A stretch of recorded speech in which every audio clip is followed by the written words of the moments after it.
Okay, so today we are going to be reading a book adapted from the first Sam Raimi Spider-Man movie called Spider-Man Saves the Day. And this book was adapted by Acton Figueroa, based on the screenplay by David Coep, illustrations by Ron Lim. Being a superhero is different than you might think. It's exciting, that's for sure. I get to swing through the city and climb up buildings. I can shoot webbing. I can cling to walls. I can sense when people are in trouble. But there's a lot more to it than that. At first, I used my powers to have fun. But then I remembered what Uncle Ben told me. With great power comes great responsibility. It was time for me to do something good for the people of this city. This man runs the corner grocery store.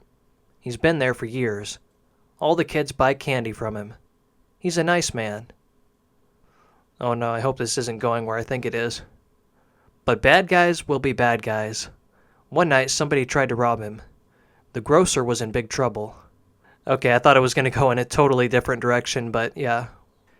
I sensed there was a problem. I came, I saw. I aimed a big web strand at the robber. The problem was solved. So this is supposed to be similar to the first Spider-Man movie where Spider-Man stops the guy from robbing the convenience store or whatever. He kind of like swings in there mysteriously. You know, it's like one of the first appearances that we get from Spider-Man. One night, a couple of guys decided to rob a jewelry store. It didn't take long for me to wrap things up. I hate to see anyone in trouble, but I get really angry when I see someone I like being pushed around. My superpowers come in handy at times like this. So yeah, this is obviously the scene where Spider-Man saves Mary Jane from those guys attacking her in the alley. People began to wonder about the amazing Spider-Man who was fighting crime and winning in their city. The newspapers wrote about the new web-spinning, wall-climbing superhero. Everyone wanted to know who I was.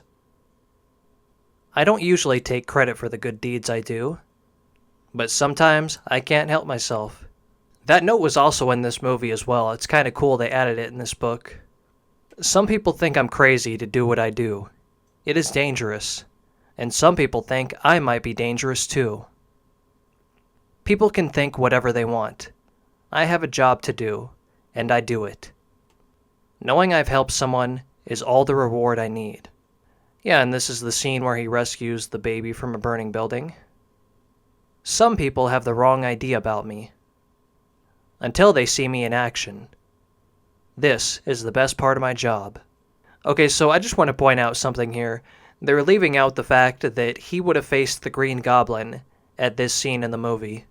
So a part of me is thinking, when they said in the actual movie, there's somebody still up there.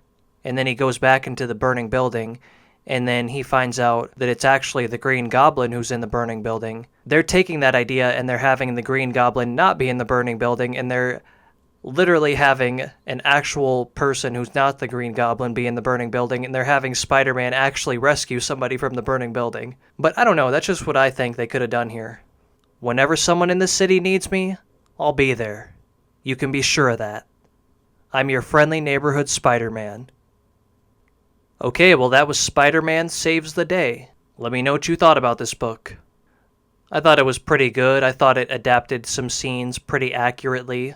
You know, it's basically like little snippets of Spider-Man going around saving people, doing those kinds of things, and, you know, talking about his life and, you know, why he's Spider-Man and stuff like that. But, yeah, a pretty good adaptation, I'd say.